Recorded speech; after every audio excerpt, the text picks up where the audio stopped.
វ័យនួនល្អបងមិនយល់ទេ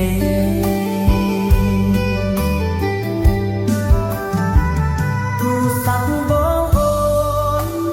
តែងតែឆែកមើល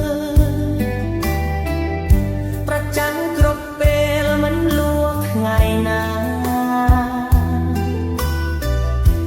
ធ្វើឲ្យបងធុញក្នុងចិត្តអោរានេះឬវាសនានាំមកជួបអូនប្រពន្ធបងអើយពុកដែរខាងណាតែបងដឹងច្បាស់អូនស្រឡាញ់ប្តីខាងព្រោះស្រឡាញ់ហួងហែងពេកក្រៃមិនចង់ឲ្យប្តីឃ្លាតឆ្ងាយពីខ្លួនទ្រាំរស់ទាំងចិត្តងើ